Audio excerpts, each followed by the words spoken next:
We may be small. We may have tiny budgets compared to the industry that we're up against. I truly believe when we come together, anything is possible. When one organization wins, the whole movement wins.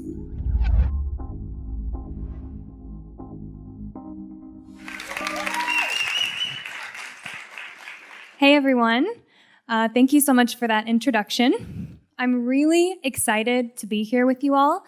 This is my first time attending the International Animal Rights Conference and my first time visiting Luxembourg. So thank you all so much for having me and for coming to my presentation this evening on the power of coalitions.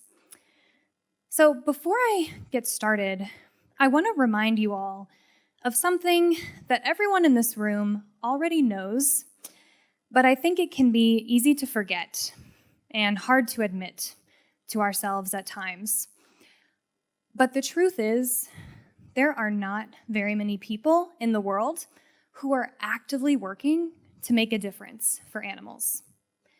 People who are actively working to change the status quo, and people who are actively working to change the system that animals suffer in around the world.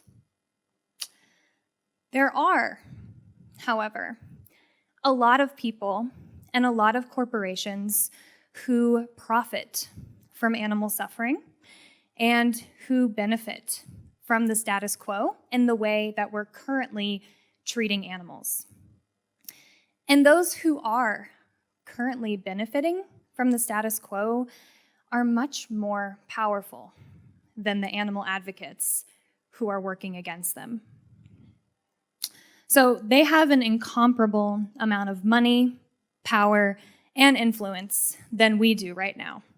So the green dots on this slide represent the entire budgets of some of the largest animal protection organizations in the United States who work on farmed animal issues.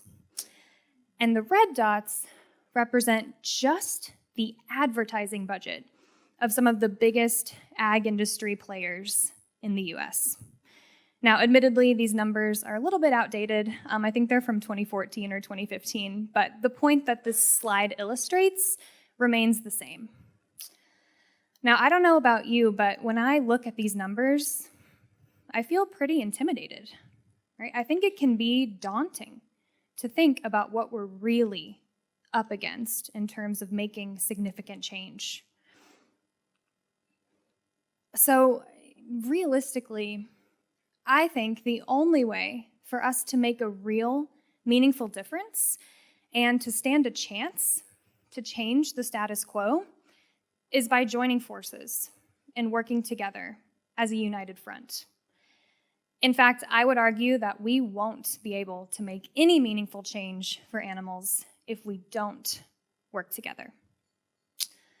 So I'm going to share a few different case studies today of successful collaboration in an attempt to make my case for a more unified animal rights movement. And the examples that I'm going to share are ones that I'm very close to, ones that I know very well, but there are hundreds more that I won't mention today that showcase just how much more powerful organizations are when they come together. And the case studies of successful collaboration that I'm going to share are all examples that I've observed through my work as director of the Open Wing Alliance. So I want to make sure to give a quick overview of the OWA, the work that we do, our mission, and our structure, just so that these case studies really make sense to everyone. So just 5 years ago, nearly 100% of eggs in the United States came from battery cage facilities. And as we all know, a battery cage is perhaps the greatest form of abuse for layer hens in the egg industry. It's a tiny wire cage about the size of a sheet of paper where a hen will spend her entire life without ever being able to spread her wings or move around normally. And now, today, every single company, every major company in the US has agreed to phase out these cruel cages from their national supply chains. Why? Well, I wish I could say that they did it out of the kindness of their heart and because it's the right thing to do, but actually they did it because a handful of small animal protection organizations in the US banded together to mobilize thousands of concerned citizens and wage hard-hitting public campaigns demanding that these companies improve their animal welfare standards and ditch cages. So, with every major company in the US on board with eliminating battery cages, we decided to think bigger. How can we apply this method of collaboration and laser-focused campaigning to set a new industry standard worldwide? How can we help the over 5 billion hens who are currently suffering in cage confinement around the world? How can a group of people with a combined budget much less than that of the advertising budget of one large company influence such a powerful global industry? Well, the answer, we thought, was to start a global coalition of nonprofit organizations around the world united in a common goal: to eradicate battery cages from the face of the earth. And so, the Open Wing Alliance was born in the spring of 2016. And at the time of its founding, we were just a handful of organizations from Europe and the US. And today, in just a little over 2 years, we've grown into a global force with 59 member organizations around the world who are changing the way that multi-billion-dollar corporations treat animals, not just in their local regions, but on a truly global scale. And our coalition is structured in a way that makes it easy for organizations to support one another, share information, and learn from each other.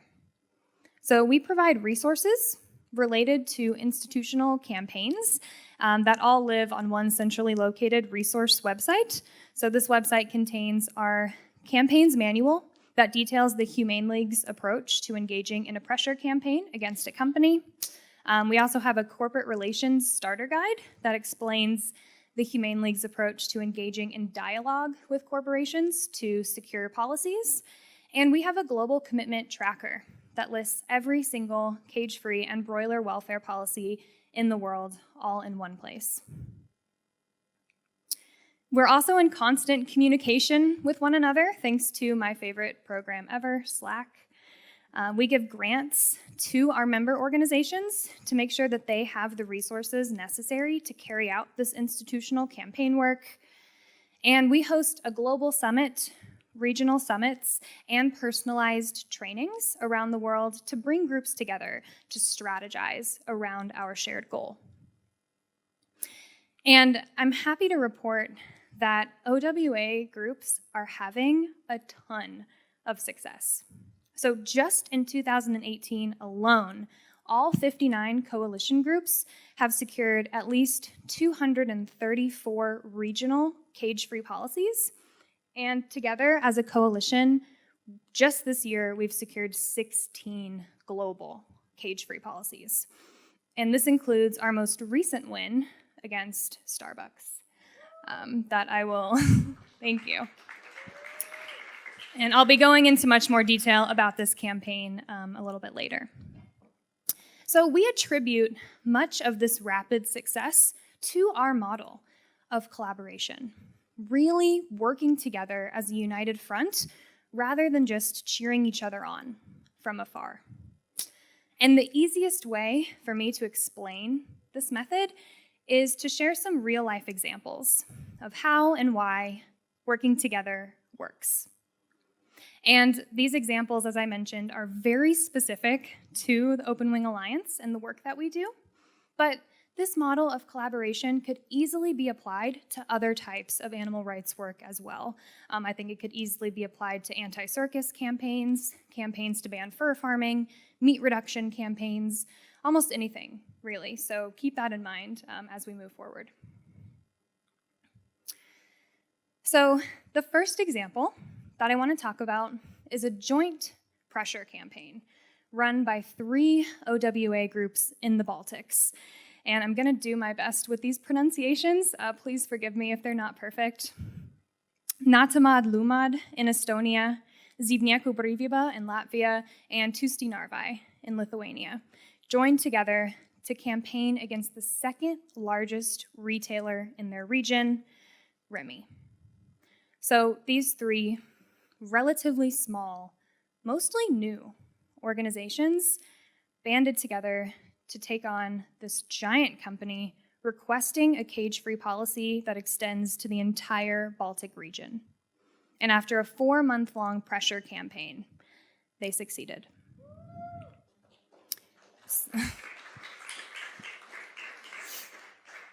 So this is truly a classic David versus Goliath narrative here, right? These groups don't have a ton of employees or huge budgets or a lot of resources. And Remy is massive. So the company reported $388 million in sales just in the first quarter of this year, meaning their projected sales for 2018 exceeds $1 billion. How could these 3 small groups possibly win a campaign against an industry giant like Remy? Well, I asked the leaders of these groups what they thought attributed to the success of their campaign, and I'm excited to share their insight with you now. So first of all, they all mentioned that the launch of the campaign was a coordinated effort. So all 3 groups launched on the exact same day, and they discussed beforehand what tactics and strategies they would and would not use. And some of the tactics they decided to use included things like protests, pictured here. They had mobile billboards, targeted ads, and creative demonstrations like having a big cage in a public space and locking a bunch of volunteers inside of it to draw attention. One of the leaders behind this campaign really stressed how they were able to make it look like there were actions happening all over the region every day, even if they were only happening in one country that day and maybe even not every single day.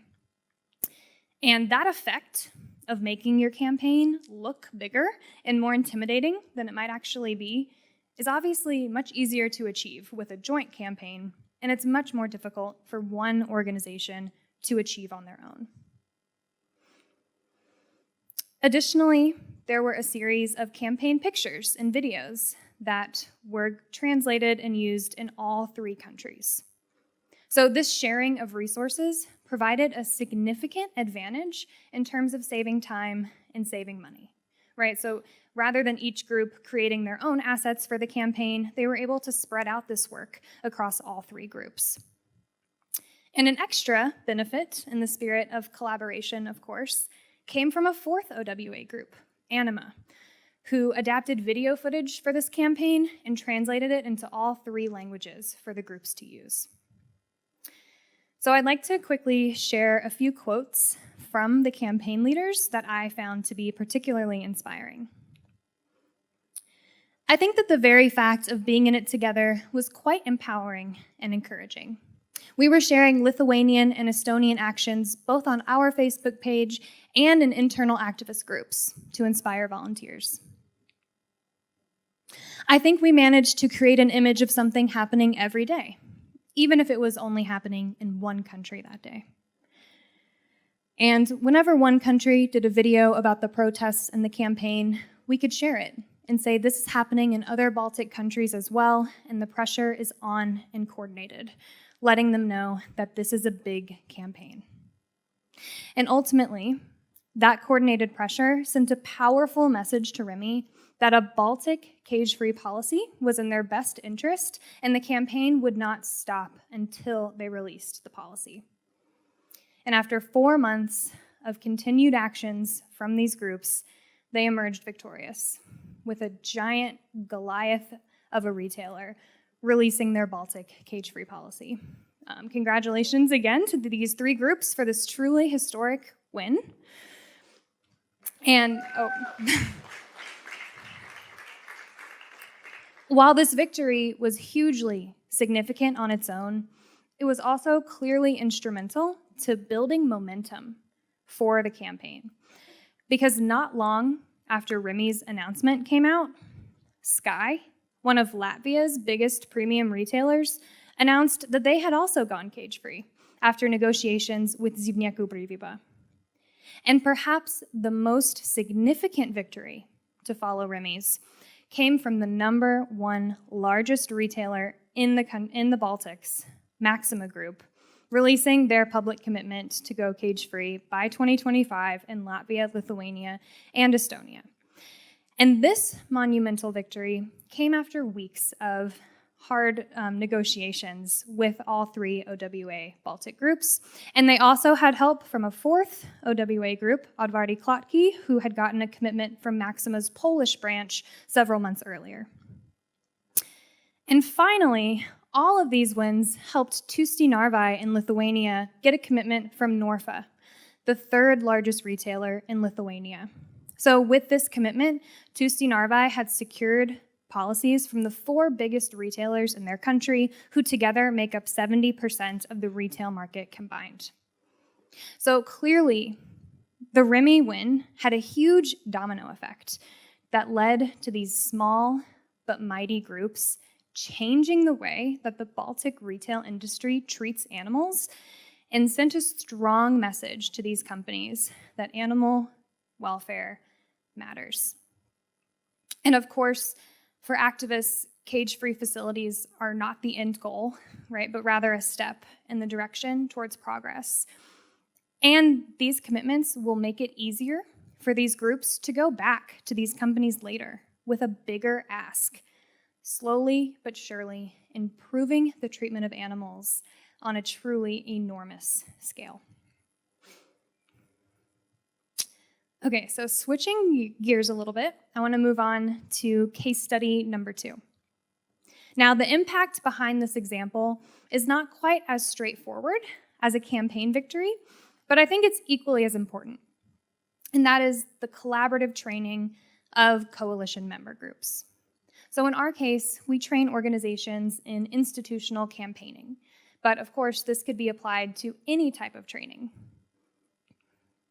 So this is Marta. She's the International Corporate Campaigns Manager at Organzisations in Poland. And she is truly an expert in corporate relations. And this is a term we use meaning to negotiate with companies to get them to release policies without ever having to campaign.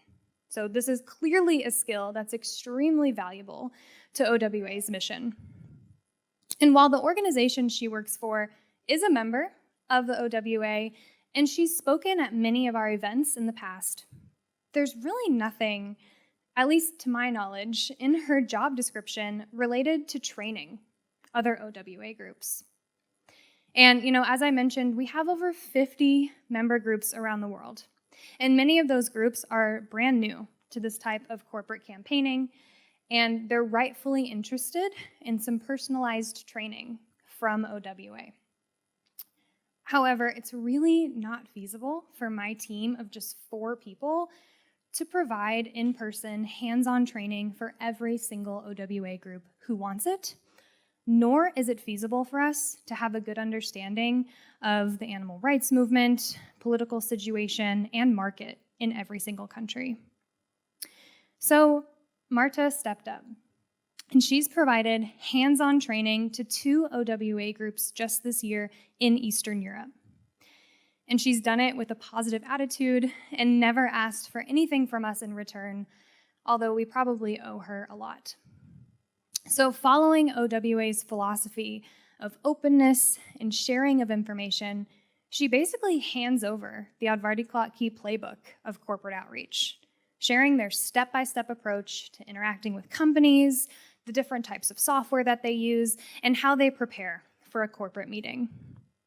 And it's especially helpful because she is so much more knowledgeable about Eastern Europe than my team is right now. And the groups in the countries that she's helped train have a pretty common market and pretty similar AR movements, which means they can expect to encounter common problems and common issues when they're engaging in this work, which means she is actually much better suited to train them than we are. And when I asked Marta why she started helping to train OWA groups, she responded, "I truly believe we need each other to make real change for animals. Helping other organizations and other countries makes our movement much stronger and change much faster. When one organization wins, the whole movement wins." And the groups that she's helped train have had a lot of success. So one of those groups is OBRAZ in the Czech Republic. Now, of course, OBRAZ is an extremely well-established organization, and they have a lot of campaigning experience. I'm sure you're all aware that they achieved a nationwide ban on fur farming in the Czech Republic last year. But they recently hired a new team member to run their cage-free campaign, and that's the person who Marta helped provide really specific corporate outreach training for. And soon after that training, OBRAZ launched their cage-free campaign in June of this year. And I'm not exaggerating when I say this is one of the most successful and impactful campaign launches we have ever seen, as it quickly resulted in public cage-free commitments from some of the largest retailers in their country. So they started the campaign by releasing investigation footage from 4 big Czech battery cage farms. And they were featured on public television twice to talk about the campaign. So together with all of the TV, radio stations, social media, newspapers, and websites, they were able to reach 3 million people in just 5 days. And that's 40% of the adult population in Czechia.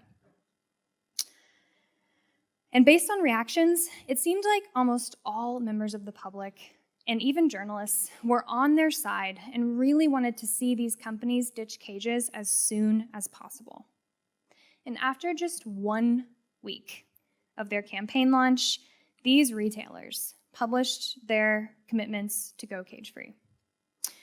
Now, of course, OBRAZ deserves 100% of the credit for this incredible campaign launch, but I think we also deserve to thank Marta for sharing her corporate relations knowledge with them to ensure that they were fully prepared with the corporate negotiations that followed.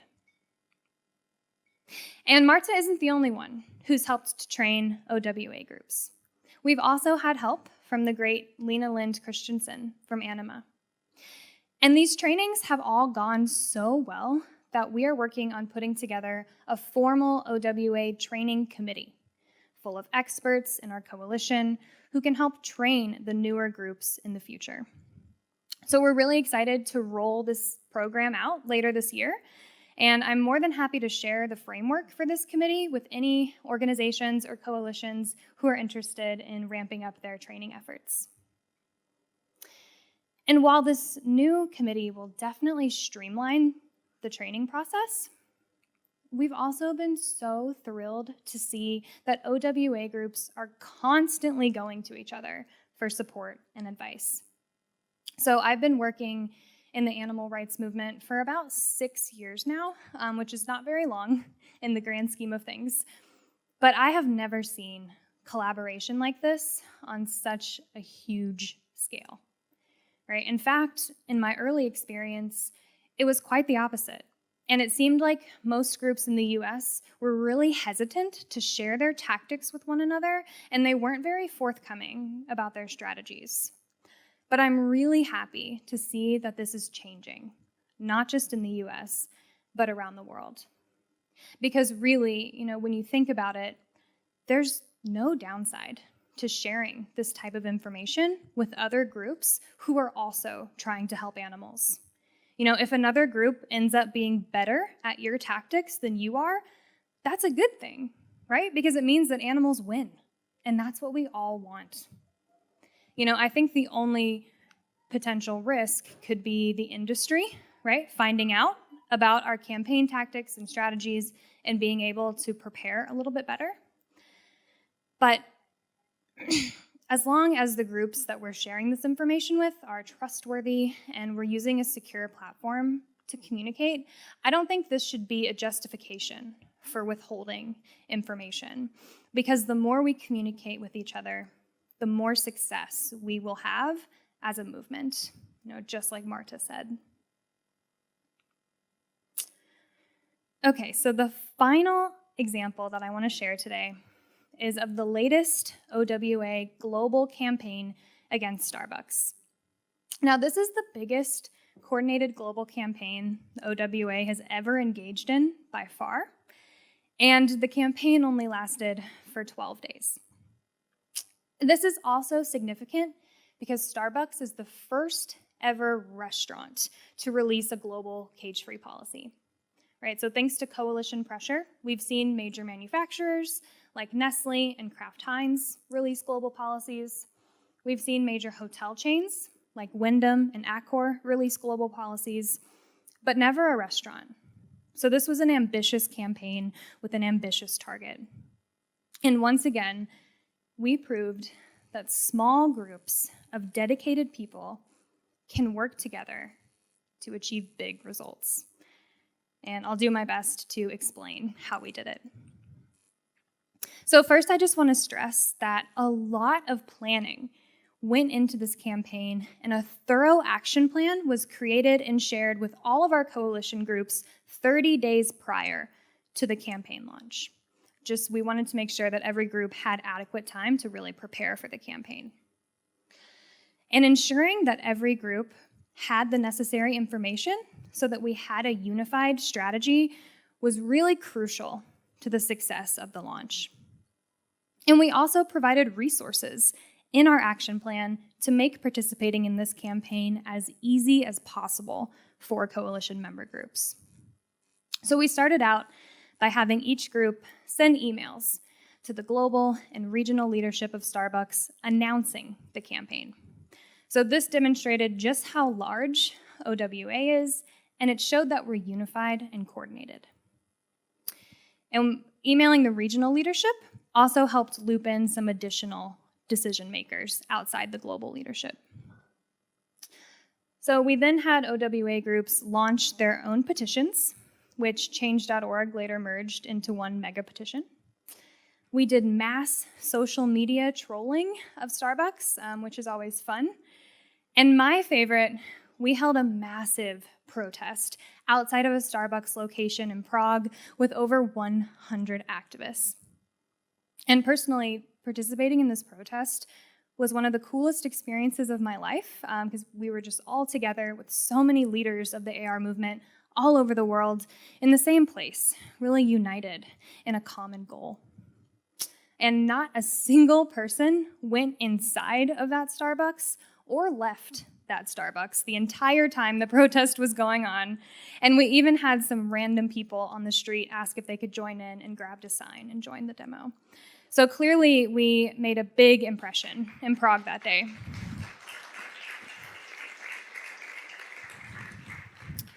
Now, just to be clear, the only reason we were able to do that is because we were all already together for our annual global summit to end cages.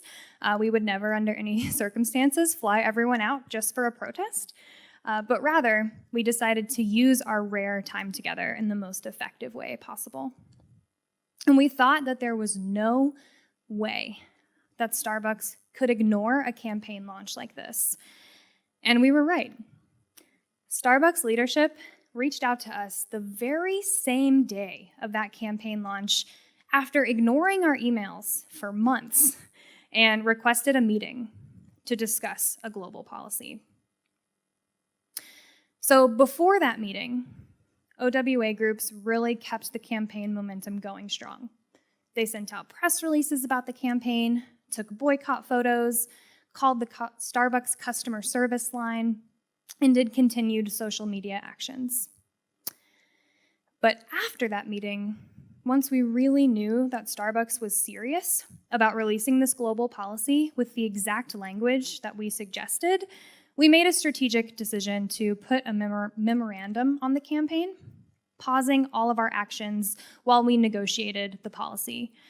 And admittedly, the negotiations took a little bit longer than we expected. We launched the campaign in April, and the policy eventually came out in August. So it was a little longer than we're used to, but it all ended up being fine because they released the global policy that we agreed on. So clearly, the impact of nearly 50 groups joining together to target the same company with a unified ask and strategy proved to be effective. And it will set a precedent for other restaurants moving forward, making it easier for us to use this momentum for our next global campaign. Hopefully, we'll see the same type of domino effect that we saw with the retailers in the Baltics. So we're lucky enough to have a very talented campaign coordinator on our team named Ellie. And I asked her about advice or recommendations that she has to share with other groups who are interested in launching coordinated international campaigns. And here is what she said. Leverage what you have to make you seem bigger, scarier, and more powerful than you actually are. So find ways to communicate your impressive strengths. For us, it's the number of member groups we have and the number of countries that we're represented in. But for others, it might be the number of volunteers that you have, or the number of social media followers that you have, or any significant previous victories, like a ban on fur farming, for example.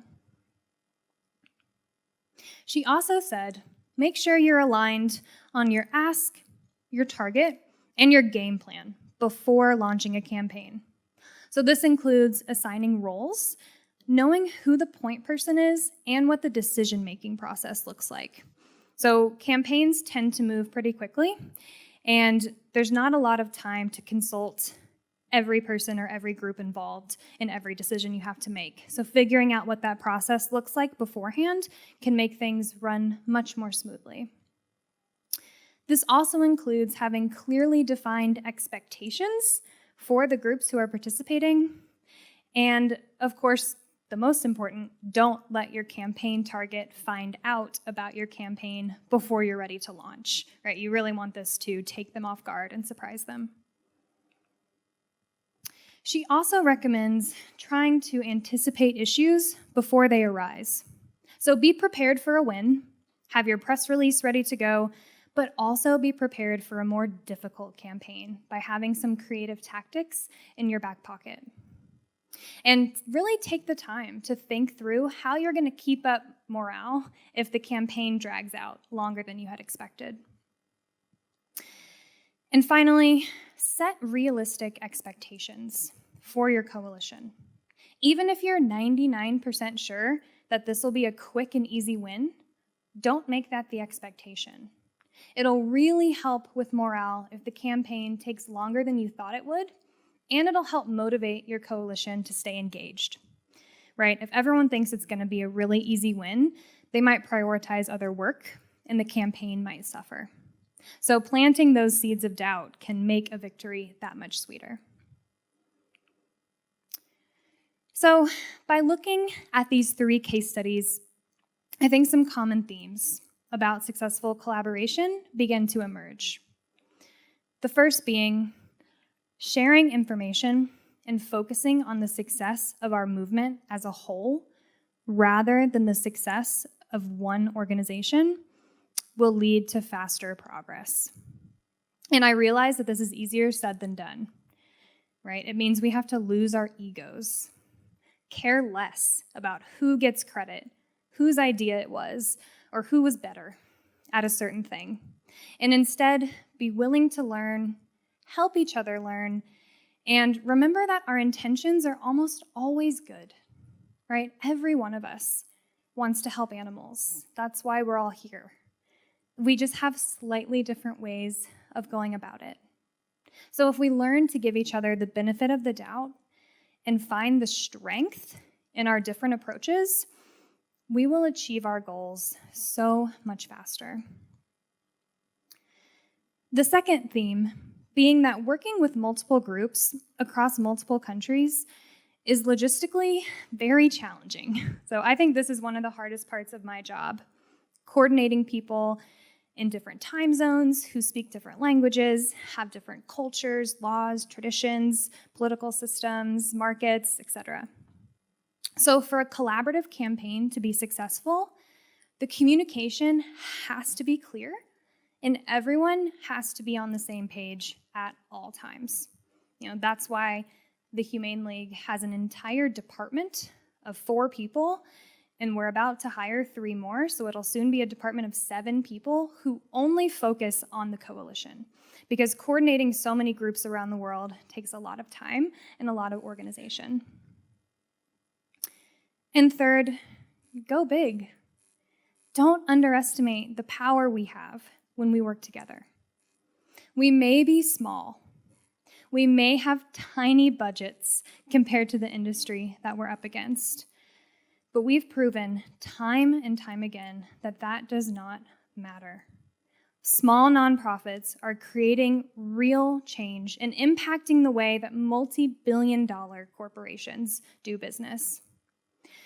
Now, I know that this sounds cliche, but I really do mean it when I say I truly believe when we come together, anything is possible. Now,